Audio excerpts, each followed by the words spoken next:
বান্দা যখন বলে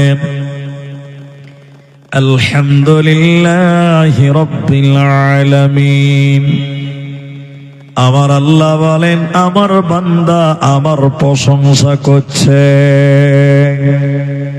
এরপরে যখন বান্দা বলেন নামাজের ভিতরে আর রহমানির রহিম, আয় আল্লাহ তুমি চরম পরম দয়ালু মেহেরবান, তো আমার আল্লাহ বলেন আমার বান্দা আমার সিফাত বর্ণনা করছে, আমার গুণ বর্ণনা করছে। এরপরে বান্দা যখন নামাজের ভিতরে বলেন মালিকি ইয়াউমিদ্দিন, আয় আল্লাহ তুমি কিয়ামতের দিনের মালিক, তো আমার আল্লাহ বলেন আমার বান্দা আমার ক্ষমতা স্বীকার করেছে, আমার ক্ষমতা বর্ণনা করছে। এরপরে যখন নামাজের ভিতরে মানুষ বলেন ইয়াকা না'বুদু, আয় আল্লাহ তোমারই ইবাদত করি, ওয়া ইয়াকা নাস্তাঈন, আল্লাহ তোমার কাছে সাহায্য চাই, তো আমার আল্লাহ তখন বলে বান্দা তুমি এত প্রশংসা করছো কেন, তুমি আমার গুণগান বর্ণনা করছো কেন? ইয়াকা না'বুদু, আল্লাহ তোমারই ইবাদত করি, ওয়া ইয়াকা নাস্তাঈন, আর তোমার কাছে সাহায্য চাই, তো আমার আল্লাহ তখন বলে বান্দা কি চাইছিস তোরা বল, বান্দা তোর কি দরকার তোরা বল। আমার আল্লাহ দেখছে বান্দা চাইতে জানে না, আমার আল্লাহ দেখছে বান্দা চাইতে জানে না, তো আমার আল্লাহ শিখিয়ে দিয়েছেন বান্দা তোরা বল, এ দুনিয়ার লোক তোরা বল ইহদিনাস সিরাতাল মুস্তাকিম, আয় আল্লাহ সোজা রাস্তা দাও, হেদায়াত তুমি দাও, আল্লাহ জান্নাতের রাস্তাটা তুমি দাও, ইহদিনাস সিরাতাল মুস্তাকিম, আয় আল্লাহ তুমি আমাদের হেদায়াতটা দাও, সিরাতাল্লাযীনা আন'আমতা আলাইহিম, আল্লাহ তুমি তাদের রাস্তাটা তুমি দাও যাদের প্রতি তুমি রাজি ছিলে, যাদের প্রতি তুমি সন্তুষ্ট ছিলে, সাহাবী নবী রাসূল সাহাবীদের রাস্তাটা দাও, আর তাদের রাস্তা তুমি দিও না যাদের প্রতি তুমি রাগান্বিত, যাদের প্রতি তুমি রেগে গেছো, তুমি তাদের রাস্তাটা তুমি দিও না। তাহলে আল্লাহর কাছে চাইতে গেলে একটা জিনিস চাইতে হবে, সেটা হলো ইহদিনাস সিরাতাল মুস্তাকিম, আয় আল্লাহ হেদায়াত তুমি দাও, সোজা রাস্তা তুমি দাও, জান্নাতের রাস্তা দাও, যে হেদায়াত পাবে না ও জান্নাত পাবে না, দেবে না। তাহলে একটা কথা বুঝাতে চাইলাম, সূরা ফাতিহার নাম দোয়া, দোয়া মানে চাওয়া। সূরা ফাতিহাতে একটাই চাওয়া আছে, সেটার নাম হেদায়াত। বলুন সেটার নাম হেদায়াত। তাহলে সূরা ফাতিহাতে একমাত্র চাওয়ার কথা ইহদিনাস সিরাতাল মুস্তাকিম, আল্লাহ তুমি হেদায়াত দাও। আসলে সমস্যা কোন জায়গায় জানেন?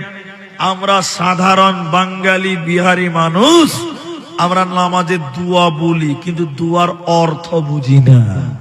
ঠিক বুঝি না? বলে নামাজে বলছে ঠিক, কিন্তু কি যে বলছে বুঝতে পারে না। আর সাধারণ গ্রামের মানুষ এরা মনে করছে আরবি মানেই কোরআন আর হাদিস। আরবি মানে কিন্তু কোরআন হাদিস নয়, আরবি একটা ভাষা। আরবি একটা কি বলেন তো ভাষা। এখন কিছু কিছু লোক নামাজে বলছে ঠিক, কি যে বলছে জানে না। এই যে দেখেন আমার দিকে দেখেন কি বলেন, এখানে আত্তাহিয়াতুর আগে এক সাজদা দিয়ে যখন বসেন তখন কি বলেন? আল্লাহুম্মা গফিরলি, বলেন আল্লাহুম্মা গফিরলি ওয়ারহামনি ওয়াহদিনি ওয়াআফিনি ওয়ারযুকনি, বলুন সুবহানাল্লাহ। এর মানে কি? বলছে ঠিক কিন্তু জানে না। আল্লাহুম্মা গফিরলি, আল্লাহ তুমি আমাকে মাফ করো, ওয়াহদিনী, আল্লাহ তুমি আমাকে হেদায়াত দাও। কি দাও? এই যে হেদায়াত আছে। তো কি যে নামাজে বলে একদম আলহামদুলিল্লাহ রেডিমেড তৈরি হয়ে আছে নাকি? বা আল্লাহর কাছে চাইতে হবে নরমে, আস্তে আস্তে কেটে কেটে বলতে হবে। কি যে বলে নিজেই জানে না। জি ভাই, আরবি মানেই খালি কোরআন হাদিস নয়, আরবি একটা ভাষা। তাহলে এটা উপন্যাস বলছি, 2 মিনিটও লাগবে না। আমার দিকে দেখেন, এক মুলবি সাহেব ইমামতি করতে গেছে রায়গঞ্জে। একটু বলেন কোথায় গেছে? মানে শহরে গেছে। জুমার দিন মুলবি সাহেব প্রথম খুতবা দিচ্ছে। প্রথম দিন খুতবা দিচ্ছে কি জানেন? সুদের বিরুদ্ধে আর ঘুষের বিরুদ্ধে। কিসের বিরুদ্ধে বললাম? সুদ আর ঘুষ। আচ্ছা বলেন, রায়গঞ্জের থানার বড় বাবু, মাইস্কুল বাবু, সাইস্কুল বাবু, এরা ঘুষ খায় কি খায় না? যেটা বলেন, মুলি সাহেব পুরো গরম হয়ে দিয়ে দিয়েছে, একদম ঝাল ঝাল। থানার বড় বাবু মসজিদের কেসিয়ার কে বলছে, এই মুলবিকে যদি তোমরা রাখো তাহলে আমরা নামাজ পড়তে আসবো না। আচ্ছা বলেন, ওর চাকরি থাকবে? জোরে বলেন, থাকবে? নামাজের শেষে কেসিয়ার বলছে, মুলি সাহেব তোমার চাকরি নাই। কেন জি ভাই? বলছি তোমাকে প্রথম দিনই খুতবা দিলে আর ঘুষের বিরুদ্ধে। মুলবি সাহেব, থানার বড় বাবু কমপ্লেন করেছে তোমার তোমার চাকরি নাই, তুমি বাড়ি চলে যাও। মুলি সাহেব কান ধরে তওবা করছে যে জিন্দিগিতে আর সুদের বিরুদ্ধে আর ঘুষের বিরুদ্ধে বক্তব্য দিব না। বুঝলেন? এবার চাকরি নিয়েছে কোথা? বিলাসপুরে। মনে করলেন বিলাসপুর, বুঝার জন্য বলছি। মুলি সাহেব এবার ভাবছে, যা জিন্দিগিতে আর তো সুদ ঘুষের কথা বলবো না। প্রথম দিন খুতবা দিয়েছে পর্দার ব্যাপারে। পর্দা পর্দা পর্দা, বুঝতে পারছেন? যার বেটি বাইরে বেপর্দা, যার বউ চাকরি করে বাইরে পর্দা, জাহান্নামী। মুলবি তো আর জানে না যে কেসিয়ারের বহুটা বেপর্দা, ও ব্যাংকে চাকরি করে, ওটাও জানেই না। মুলি সাহেব নামাজ পড়ে বেরিয়েছে। কেসিয়ার বলছে, মুলি সাহেব তুমি আমাকে বাঁশ দিলা কেন জি ভাই? আমার বউটা একটু বেপর্দা চলে, এত লোকের মাঝে জুমাতে তুমি আমাকে অপমান করে দিলে, তোমাকে রাখবো না। চাকরি আছে? তো মুলি সাহেব দেখছে মহা মুশকিল, এটাও গেল। তখন মুলি সাহেব নিয়ত করেছে আর গ্রাম শহরে আর চাকরি করবো না, একদম গ্রামে নামাজ পড়াবো, ইমামতি করবো। মূর্খ লোক, কিছু বুঝতেই পারবে না। বুঝলেন? এবার জুম্মার দিন মুলি সাহেব ভয় করছে যে আবার বাংলাতে বক্তব্য দিব, সব বুঝে নেবে। তাহলে বাংলাতে বক্তব্য দিব না, এবার আরবিতে বক্তব্য দিবে। কিতে বক্তব্য দিবে? আরবিতে। মুলি সাহেব আরবিতে বক্তব্য দিবে। আরবিতে বক্তব্য দিবে, কেউ যেন বুঝতে না পারে। নামাজ খুতবা দিলে আরবিতে বুঝতে পারলো না, নামাজ পড়িয়েছে, সূরা ইয়াসিন তেলাওয়াত করেছে নামাজে। কোন সূরা? ইয়াসিন আল কোরআনিল হাকিম। নামাজের শেষে সবাই খুশি, মাশাআল্লাহ মুলবি কত ভালো, যে কারো বিরুদ্ধে বলে না। সেক্রেটারি খালি ফরফর ফরফর করে রাখছে। সেক্রেটারি বলছে এই মুলবি চলবে না। ওটা গায়ের লোক বলছে এত সুন্দর মুলবি তাও চলবে না। বলছে না, মুলবি রাজনীতি করছে। কিসের রাজনীতি? বলে কেন? সভাপতির নাম ইয়াসিন আর ওর বাপের নাম হাকিম, বাপ বেটার নামে সূরা পড়েছে, তো আমরা কি, আমাদের নামে সূরা নাই? এই মুলবি চলবে না। লাও বাবা, চাকরি এটাও গেল। তো মুলবি তখন বলছে ভাই আমি আর নেক্সট টাইম এই সূরা পড়বো না। কয়েছে মুলি সাহেব তোমাকে রাখবো, একটা শর্ত আছে। কি? আগামী জুম্মাতে যদি আমার নামে সূরা পড়ো তাহলে তোমাকে রাখবো। মুলি সাহেব ভাবছে আর কোথায় চাকরি করব, এখানে আল্লাহ আল্লাহ করে কাটি। ওর নাম ছিল বাবর মিয়া। কি নাম? বলেন বলেন। পরের জুম্মাতে যখন আরবিতে খুতবা দিয়েছে, নামাজে দাঁড়িয়েছে, আলহামদু সূরা বলা হয়ে গেছে, তখন সেক্রেটারি বলছে তার মানে বুঝতে পারছেন আমি আছি, এবার আমার নামে সূরা পড়। মুলি সাহেব দেখছে যে সালা বাবর নামে সূরা তো কোরআনে নাই, এটা মহা মুশকিল। এখন কি করা যাবে? এদিকে দেখেন, এটা হাসির কথা নয়, এটা একটা কারণ আছে। দেখেন এবার দেখেন মুলি শুরু করেছে, ইয়া আইয়ুহাল বাবর, আনতা কালবুন ওয়া আবুকা খিনজির ওয়া জাদ্দুকা হিমার ফাইন্নাকুম লাজাহিলুন। সেক্রেটারি খুব খুশি হয়ে গেছে, আরে সুবহানাল্লাহ। এই মুলি সাহেব আমার বাড়িতে চাকরি, চলো ভাত খাবে, চলো চলো চলো, আমার বাড়িতে রুটি খাবে, চলো। মুলি সাহেব ভিতর খাই ধাগাম ধাগাম করছে, যদি মানে যাই না। তখন সেক্রেটারি বলছে, মুলি সাহেব মানেটা বলো তো। বলছে না, মানে বলা যাবে না। বলছে বলো না মানেটা। এবার মানে বলছে, দেখেন মানে শুনেন। ইয়া আইয়ুহাল বাবর, হে বাবর, আন্তা কালবুন, তুই হুলি কুত্তা। চাকরি আছে। আবুকা খিনজির, তোর বাবা ছিল শুয়োর। এই আস্তে কথা বলো। ওয়াজাদ্দুকা হিমার, তোর দাদা ছিল গাধা। ফাইন্নাকুম লাজাহিলুন, তোরা সবাই মূর্খের দল। চাকরি আছে। বন্ধুরে আমার, আমাদের সমাজে অনেক মানুষ আছে, এরা আরবি শুনলেই ভাবে কোরআন হাদিস, কিন্তু না, আরবি তো গাইলো আছে নাই। বন্ধুরে আমার, কোরআন নামাজে যেটা পড়বেন মানে বুঝে এটা দোয়া মনে করে করতে হবে। আল্লাহকে কেটে কেটে বলেন, সিরাতাল্লাযীনা আন'আমতা আলাইহিম, আল্লাহ তাদের রাস্তাটা দাও যাদের প্রতি তুমি রাজি ছিলে। ওই আল্লাহ তোমার সাহাবী, তোমার নবীর সাহাবী, তোমার বান্দাদের মত আমাদেরকেও জান্নাতের রাস্তা হেদায়াত তুমি দাও। যদি হেদায়াত না পাওয়া যায়, মরার পর জান্নাতে দেবে না, দেবে না, দেবে না।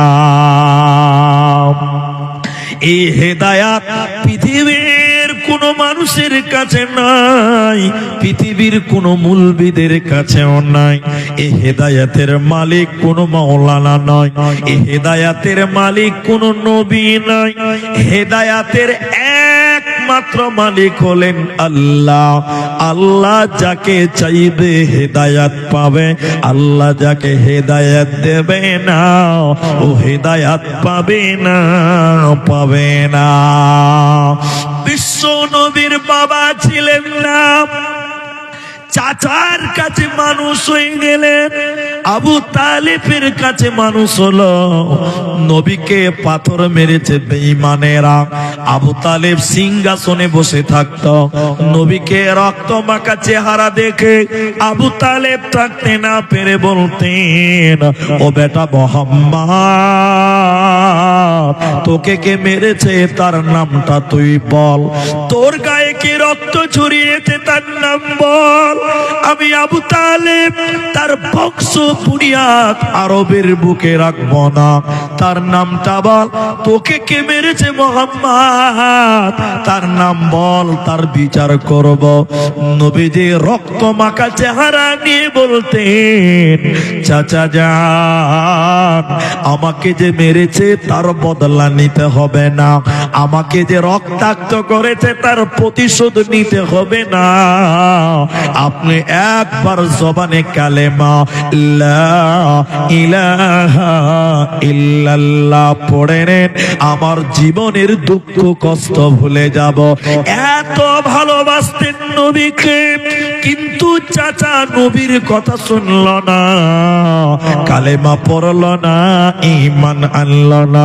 তাহলে নবীর মতন লোক তার চাচাকে হেদায়াত দিতে পারল না। শুধু তাই নয়, তারিখের কিতাবে আছে, চাচা আবু তালেব যখন মারা যায়, মৃত্যু শয্যায় শুয়ে হয়ে গেছে, জান যাই যাই, দম যাই যাই, মৃত্যু কালে নবীজি চাচার কাছে এসে বললেন, চাচা আবু তালেব একবার কালেমাটা পড়লেন, আমি আল্লাহকে বলে আপনাকে জাহান্নাম থেকে রুখবো, আপনি একবার কালেমা পড়ে নেন। কালেমা পড়ল না। নবী বললেন, চাচা আওয়াজ করতে হবে না, আওয়াজ করে পড়তে হবে না, আমি নবী কালেমা পড়ছি, আপনি শুধু ঠোঁটটা লড়ান, আপনি জবানটা শুধু নড়ান, আল্লাহ আপনাকে জান্নাতে দেবে। এতবার নবী কালেমার কথা বললেন, ঈমান আনার কথা বললেন, কিন্তু চাচা কালেমা পড়ল না, ঈমান আনলো না। আল্লাহ কোরআনে আয়াত নাযিল করে বললেন, নবী হে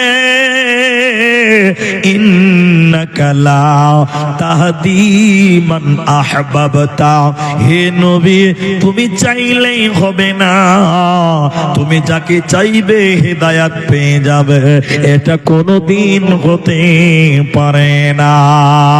হে নবী তুমি যাকে চাইবে হেদায়েত পাবে না, না না, তুমি চাইলেই হবে না, আমি আল্লাহ যাকে চাইবো সে হেদায়েত পাবে, আমি আল্লাহ যাকে চাইবো সে হেদায়েত পাবে, তুমি নবী চাইলেই হবে না, কারণ হেদায়েতের মালিক আমি আল্লাহ, আল্লাহ যাকে হেদায়েত দিবে হেদায়েত পাবে, মানুষ কোনোদিন হেদায়েত দিতে পারে না। তাহলে বলেন হেদায়েতের মালিক কে? আল্লাহ। জোরে বলুন, হেদায়েতের মালিক আল্লাহ। এখন আমাদের এটা মুলবি সাহেব, শিক্ষক, আমাদের উস্তাদ জুম্মার দিন খুতবা দিয়েছে, এই আমার দিকে দেখেন, জুম্মার দিন মসজিদে খুতবা দিলেন, আল্লাহ যাকে চাইবে হেদায়েত দিবে, আল্লাহ যাকে চাইবে না হেদায়েত দেবে না। সবকিছুর মালিক কে? তো নামাজ পড়িয়ে মুলি সাহেব মাদ্রাসায় আসছে, 3-4টা মাস্তান ছেলে রাস্তায় দাঁড়িয়ে গেছে, বলছে মুলি সাহেব আল্লাহ চাইলে হেদায়েত পাবো, আল্লাহ না চাইলে হেদায়েত পাবো না। তাহলে আমি হেদায়েত পাই না, নামাজ পড়ি না, তো আমার কি দোষ আছে? আল্লাহ হেদায়েত দেয় না? কথা বুঝতে পারেননি মনে হয়। কি প্রশ্ন করছে দেখেন, তুমি বললে যে আল্লাহর হাতে, তাহলে আমি নামাজ পড়ি না, তাহলে আল্লাহ নামাজ পড়াই না, তো আমার কি দোষ আছে? কত বদমাস খেলে দেখেন। আপনি ভাবছেন ঠিকই তো বলছে, আপনার মন বলতে পারে ঠিকই তো বলছে। এবার মুলি সাহেব কি বলছে, ওখানে দাঁড়া, দাঁড়া, ওখানে দাঁড়িয়ে গেছে, লোকজন জমা হয়ে গেল। তখন মুলি সাহেব বলছে, এই ছেলে, ওর গলা থেকে মাফলারটা খোল তো, টেনে ঠান্ডার দিন মাফলারটা খোল। তখন ছেলেটা বলছে, মাফলারটা কেউ হাত দিবি না। তখন মুলি সাহেব বলছে, চুপ, আল্লাহ যদি মাফলার ঢুকে তো রুকবে, তুই রুকতে পাবি না। বুঝতে পারছেন? বুঝতে পারেননি মনে হয়। মুলি সাহেব ওকে বলছে, একটা ছেলেকে, ওর গলা থেকে রুমালটা খোল, মাফলারটা খোল। তখন ওই ছেলেটা বলছে, না কেউ হাত দিবি না। তোর মুলি সাহেব বলছে, তুই চুপচাপ দাঁড়া, আল্লাহ যদি মাফলার রুখে দেয় তো রুকবে, তুই রুকতে পাবি না। কি বলছেন? তাহলে আল্লাহর দোষ? বাবা কর্ম করতে হবে, রুজির মালিক আল্লাহ, আল্লাহ তোমার মুখে তুলে দিবে না, তোমাকে কর্ম করতে হবে। হেদায়েতের মালিক আল্লাহ, কিন্তু আল্লাহর কাছে তোমাকে চাইতে হবে। চাওয়ার ইখতিয়ার তোমার। চাওয়ার ইখতিয়ার কার? বলেন না আমার, বলুন কার? আমার। আপনাকে চাইতে হবে, আল্লাহ তুমি হেদায়েত দাও, আল্লাহ তুমি হেদায়েত দাও। তুমি চাইবে না হেদায়েত, দোষ দিবে আল্লাহ। এত বড় ফাইজলামো তো ধর্ম বলে না। তাহলে একবার সবাই মহব্বতে বলুন, হেদায়েতের মালিক আল্লাহ। তাহলে আমরা মুলবিরা কি করতে পারি বলুন তো? দোয়া করতে পারবো, আল্লাহ তুমি অমুককে হেদায়েত দাও, আল্লাহ তুমি অমুককে হেদায়েত দাও, আল্লাহ তুমি ওকে ভালো করো, ওকে রাস্তা দেখাও, ওকে জান্নাত দাও, আল্লাহ ওকে রাস্তা দেখাও। এটা মুলবিরা দোয়া করতে পাবে, কিন্তু হেদায়েত দিতে কেন? হেদায়েতের মালিক সবাই জুড়ে বলুন আল্লাহ। আল্লাহ মহব্বতে বলতে